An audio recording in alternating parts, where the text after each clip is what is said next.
राहुल गांधी और झूठ शायद दोनों एक दूसरे के पर्यायवाची हैं, क्योंकि राहुल गांधी जब भी बोलते हैं तो झूठ बोलते हैं और इतना झूठ बोलते हैं कि जब तक वो सच ना लगने लगे और जब वो सबके सामने आता है, वो उनका झूठ की पोल खुलती है तो चुपचाप वो जा करके माफी मांग लेते हैं। आखिर क्या हुआ आज कोर्ट में, हाई कोर्ट में, जहां राहुल गांधी पहुंचते हैं, माफीनामा देते हैं। हाई कोर्ट का वो माहौल था क्या था, और leader of opposition of parliament surrender कर देते हैं। दिखाते हैं पूरी खबर। चूंकि मैंने शुरुआत में कहा कि राहुल गांधी झूठ बोलते हैं और ये झूठ बोलते हैं और फिर कहते हैं कि मैं सावरकर नहीं हूं। अगर आपने राहुल गांधी का वक्तव्य नहीं देखा तो जरा देखिए बीबीसी क्या कह रहा है। बीबीसी क्या कह रहा है? राहुल गांधी बोले, मैं सावरकर नहीं गांधी हूं और माफी नहीं मांगता। मतलब राहुल गांधी ने कहा मैं माफी नहीं मांगता हूं, लेकिन राहुल गांधी आज कोर्ट में जज साहब के सामने कैसे माफी मांग रहे थे और राहुल गांधी कब कब माफी मांगे, उसका जब कच्चा चिट्ठा आज आपके सामने आएगा और कोर्ट में क्या कुछ हुआ उसकी तरफ बढ़ेंगे। अनुरोध करेंगे एक सवाल जिसका जवाब दीजिएगा कि आखिरकार राहुल गांधी कहते हैं कि मैं सावरकर नहीं हूं और मैं गांधी हूं, मैं माफी नहीं मांगता। ये तो अपने आप में एक झूठ है। और ये झूठ क्यों है जरा आपके सामने मैं दिखा देता हूं। पहले आपके सामने इस पूरे प्रकरण पर अपनी राय प्रतिक्रिया जरूर दीजिएगा और वीडियो को लाइक शेयर जरूर करेगा। जरा देखिए मामला क्या था। जो पूरा मामला कोर्ट में पहुंचा था, उसके बाद राहुल गांधी की कई ऐसी चीजें खुलकर सामने आएंगी जो आप खुद इस वीडियो पर शेयर करने पर मजबूर हो जाएंगे। देखिए जरा, जो मामला ये था, ये पनामा पेपर्स मामले में माफीनामा मांगा राहुल गांधी ने। यह पूरा विवाद 2018 में झाबुआ मध्य प्रदेश में हुई एक चुनावी रैली का है।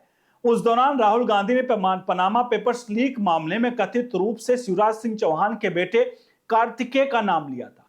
इस बयान के खिलाफ कार्तिकेय चौहान ने भोपाल की एमपी एमएलए कोर्ट में मानहानि का मुकदमा दर्ज कराया था। इस मामले में कानूनी कार्रवाई से बचने के लिए राहुल गांधी ने मध्य प्रदेश हाई कोर्ट में एक लिखित आवेदन और हलफनामा प्रस्तुत कर अपने बयान से खेद जख्म यहां पर व्यक्त किया है। यानी राहुल गांधी का ये लिखित हलफनामा की बयान, और राहुल गांधी कहते हैं कि मैं राहुल गांधी हूं, मैं गांधी हूं, मैं सावरकर नहीं हूं और मैं माफी नहीं मांगता। आपने राहुल गांधी को यहां पर सुना। राहुल गांधी एक बार ऐसा काम नहीं किए हैं। राहुल गांधी की ये जो कहानी है, ये झूठ की खेती है। ये झूठ की केवल खेती करते हैं। जब भी देखिए बीजेपी आएगी तो संविधान खत्म कर देगी, संविधान हो जाएगा, बीजेपी आएगी तो ये कर देगी। इसके अलावा लोगों के मन में जब भी होगा झूठ पैदा करेंगे। उधर इजराइल जो इतने भी वार चले हैं, कहीं पर भी उधर वार चल रहा था, इधर राहुल गांधी ट्वीट करते थे कि देश में पेट्रोल खत्म हो रहा है, डीजल खत्म हो रहा है। राहुल गांधी अफवाह फैलाकर पूरे देश भर में बॉन्डर मचाते हैं। राहुल गांधी जब भी बोलते हैं झूठ की खेती करते हैं, और ये झूठ की खेती का आज आपके सामने लिखित प्रस्तुतिकरण है जो आपके सामने कोर्ट में राहुल गांधी आखिरकार माफी मांग रहे हैं। तो राहुल गांधी माफी मांग रहे थे। आपको याद होगा राफेल विवाद, जिस राफेल विवाद में राहुल गांधी ने माफी मांगा था। जरा देखिए कब कब राहुल गांधी ने माफी मांगा है। उसके बाद हम लिए चलेंगे आपको कोर्ट की तरफ भी, और उसके बाद लिए चलेंगे हम किरण रिजिजू की तरफ भी। किरण रिजिजू कहां पीछे रहने वाले हैं ऐसे मामलों पर। लेकिन पहले जरा देखिए आपके सामने अतीत में राहुल गांधी द्वारा माफी और खेद जो मांगे गए हैं। राहुल गांधी द्वारा कोर्ट में माफी देने का कोई मामला नया नहीं है। अतीत में उन्होंने निम्नलिखित मामलों में भी बिना शर्त माफी मांगी या खेद व्यक्त किया है। राफेल अवमानना मामला 2019, चौकीदार चोर है के नारे के सुप्रीम कोर्ट के फैसले से जोड़ने के मामले में उन्हें सर्वोच्च न्यायालय में बिना शर्त लिखित माफी मांगी थी। आरएसएस मानहानि केस में 2014, यहां पर महात्मा गांधी की हत्या में आरएसएस का हाथ होने के बयान पर सुप्रीम कोर्ट के निर्देश के बाद उन्होंने खेद व्यक्त करके माफी मांगनी पड़ी थी।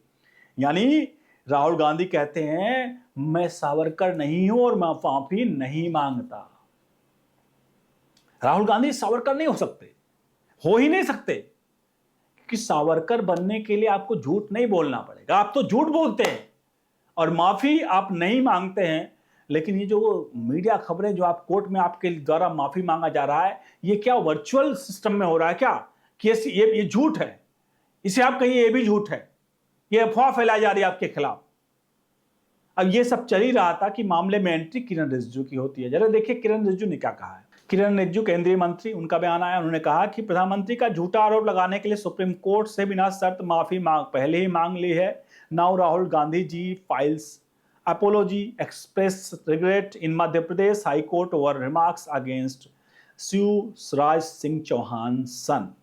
राहुल गांधी जी टेंडर अपॉलॉजी, यानी कि राहुल गांधी ने एक बार फिर से शिवराज सिंह चौहान के बेटे के खिलाफ जो टिप्पणी की थी उसको लेकर के राहुल गांधी ने माफी मांग ली है। और इससे पहले उन्होंने भी तंज कसा कि प्रधानमंत्री पर भी झूठा आरोप लगाने की सुप्रीम कोर्ट में माफी मांग चुके हैं पहले भी, और आज भी यहां पर राहुल गांधी ने माफी मांगी थी। राहुल गांधी सावरकर को कहते थे माफी वीर। अब माफी वीर कौन है? अब आप कमेंट बॉक्स में बताइए कि आखिरकार माफी वीर है कौन? सावरकर को माफी वीर कहने वाले कौन माफी वीर है? और दूसरी बात है, आज व्यक्ति माफी से ज्यादा कब मांगता है? आपको बताइए जरा, माफी कब मांगता व्यक्ति? जब वो झूठ बोलता है, जब वो गलती करता है, तभी वो माफी मांगता है। और अगर राहुल गांधी बार बार सुप्रीम कोर्ट, हाई कोर्ट में जा करके माफी मांगते हैं, इसका मतलब है कि राहुल गांधी झूठ बोलते हैं। ये मैं नहीं कह रहा हूं, ये आपके सामने मैं जो चीज कह रहा हूं बिना तथ्यों, बिना सबूतों, बिना साक्ष्यों, किसी आपके सामने मीडिया रिपोर्ट जो चीजें हैं उस आधार पर मैं आपके सामने यहां पर एक एक चीजों को बता रहा हूं और रख रहा हूं कि राहुल गांधी बयानवीर हैं, और वो बयानवीर भावनाओं में बह करके क्या क्या कहते रहते हैं। अगर मैं आपको बता दूं, अगर आज के वक्त में अडानी अंबानी दो ऐसे व्यक्ति हैं, अगर ये लोग व्यापार नहीं कर रहे होते तो शायद राहुल गांधी पर इतने मानहानि के केस हुए होते कि राहुल गांधी सोच नहीं पाते। क्योंकि राहुल गांधी, देखिए, राहुल गांधी हर बयान में अडानी अंबानी, आप स्विच दबाते हो उसका पैसा उनके अंडानी के जेब में जा रहा है, आप अपने लाइट का स्विच दबाते हो, आप ये करते हो तो अंबानी के पास जा रहा है, वगैरह वगैरह। इतना मंच पर उनका क्रेडिट लेते हैं, इनका स्पॉन्सरशिप जिस तरह से वो करके अपना प्रचार करते हैं उनका नाम लेकर के। जाहिर सी बात है, जिस दिन अडानी अंबानी के ऊपर केस करने पर आ जाए, राहुल गांधी केवल और केवल राजनेता के नाते और अगेंस्ट में, क्योंकि वो भारत में वो व्यापार कर रहे हैं। अगर कहीं अमेरिका होता, मुझे लगता है कि अमेरिका में एलन मस्क जैसे लोग होते तो ऐसी पॉलिटिकल पार्टीज का वो बंटाढार कर देते और उनको कतई नहीं छोड़ते एलन मस्क जैसे लोग। लेकिन शुक्र मनाइए कि राहुल गांधी जैसे राजनेता तो हैं, लेकिन एलन मस्क जैसे बिजनेसमैन नहीं है। अडानी और अंबानी व्यापार को बड़े तरीके से करते हैं और वो पर्सनल टिप्पणियों पर किसी प्रकार से अपने ऊपर नहीं लेते। आप खुद बताइए कि राहुल गांधी जिस प्रकार से टिप्पणियां करते हैं, वो टिप्पणियां क्या आपको लगता है जायज है अडानी अंबानी के ऊपर? अडानी अंबानी आज के हैं और उनको किस तरह की शब्दावली का इस्तेमाल करते हैं कि बटन दबता और उनके जेब में पैसा आता है। क्या अडानी अंबानी किसी की जेब काटने आते हैं क्या, जो इस तरह के सवाली वो हरकतें करते हैं? और अगर आप में से कई लोग ये कहें ये मानहानि का केस तो अगर ऐसे ही होता है, ये तो सिर्फ फंसाने के लिए होता है, वगैरह वगैरह, तो आपसे सवाल पूछता हूं, मानहानि का केस फंसाने के लिए होता, चलिए ठीक है। आपको लगातार कोई आके कहे कि आप चोर हैं, उदाहरण दे रहा हूं, आपको लगातार कोई कहे आप चोर हैं, झूठ में कहे आप चोर हैं, तो आपको कैसा लगेगा? आपके आस पड़ोस में जाके कहे कि वो तो चोर है, वो तो चोर है, वो तो चोर है, कैसा लगेगा आपको? तो आप भी आहत होगे नहीं होगे? या आपके खिलाफ झूठ अफवाह फैला करके कोई फायदा उठा रहा है तो आप क्या करोगे? आप आहत होगे, उसका जवाब दोगे कि नहीं दोगे? यही कारण है कि राहुल गांधी जब किसी के खिलाफ झूठ बोलते हैं तो राजनीतिक फायदे के लिए झूठ बोलते हैं, यूं ही नहीं झूठ बोलते। वो चौकीदार चोर है, सुप्रीम कोर्ट ने कह दिया, ये राहुल गांधी कहते हैं, सुप्रीम कोर्ट के फैसले की कैसे धज्जियां उड़ाते हैं, तो राहुल गांधी के खिलाफ अवमानना का केस नहीं होगा। सारे मोदी चोर हैं, उसमें भी माफीनामा एक तरह से कुछ समय कहते मैं माफी नहीं मांगूंगा।